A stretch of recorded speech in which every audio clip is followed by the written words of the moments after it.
spite of the fact that many books have been written about Hasidim, what Hasidism is not very well known.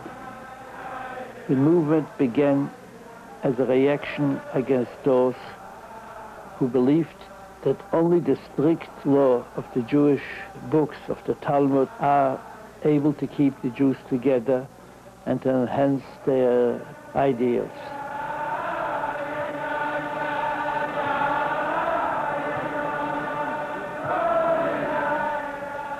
The first Hasid saw that there was little joy in Jewishness, and they decided that only through joy can men approach God. They did it by coming together, by creating kind of a brotherhood of Hasidim, by dancing, also eating together, and even once in a while drinking liquor, although there were no Hasidic drunkards. But I would say that now many people who are not really strict Jews, according to all the laws and bylaws, they too begin to see in Hasidism a kind of a leading light. This movie is a story of this kind of renewed Judaism.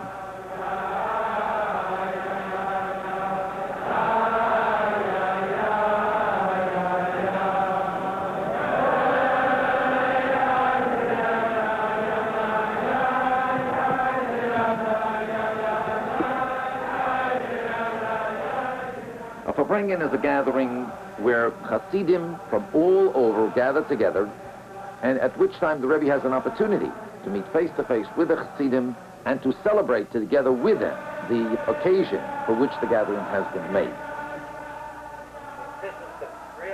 This is carried worldwide on the air, and there are many, many stirring moments there.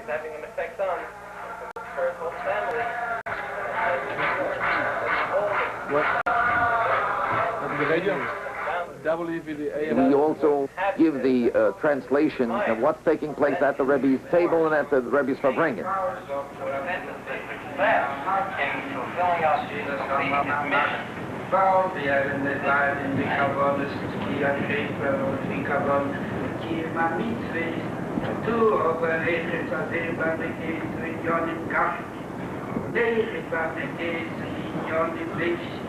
The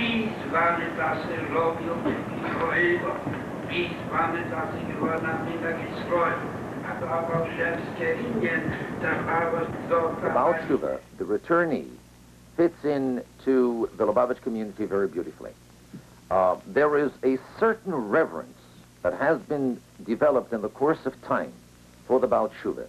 And the reason is, when a person becomes a returnee to Judaism, there are no compromises. To them, it's genuinely all the way to the fullest extreme. Being religious does not really have to take away from the world. You can be in the mundane world and yet still remain a Torah Jew, a religious Jew. I think the hardest thing in becoming a religious Jew is really acclimating yourself to a different lifestyle. And that would run into learning Torah and performing mitzvahs, performing commandments.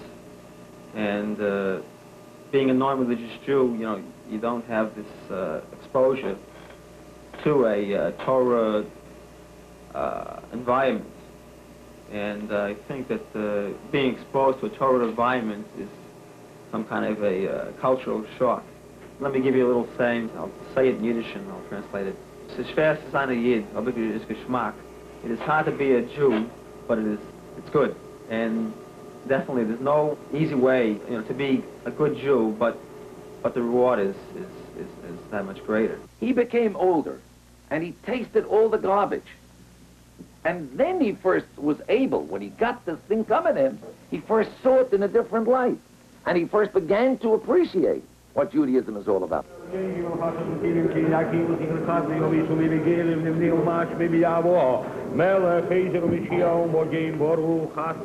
Those black boxes with the leather straps called tefillin.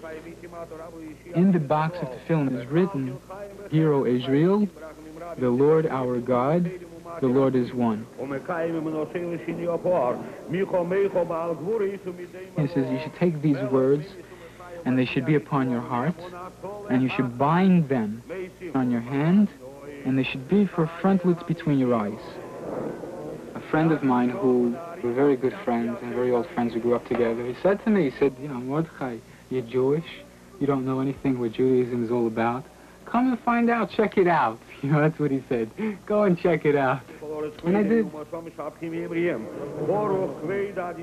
first time I came, I have to admit, it was quite a surprise for me because I never saw anything like this before.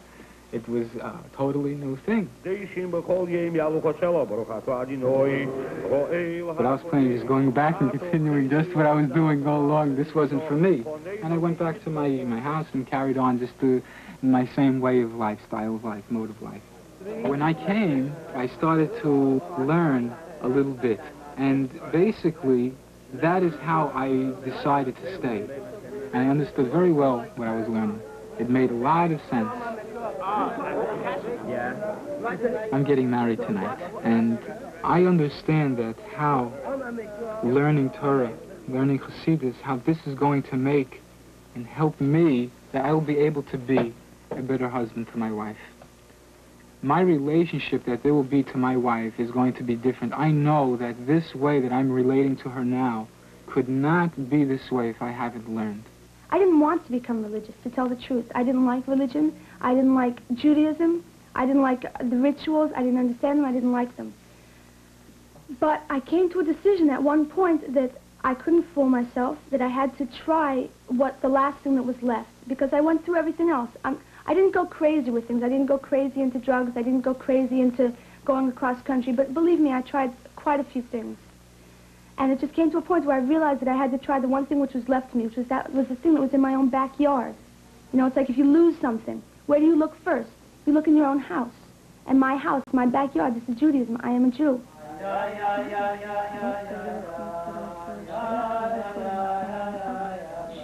The week before the wedding, the bride and groom separate from each other for a week.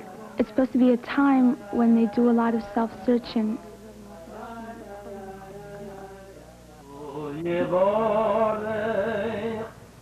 At the time of the wedding, of the actual ceremony,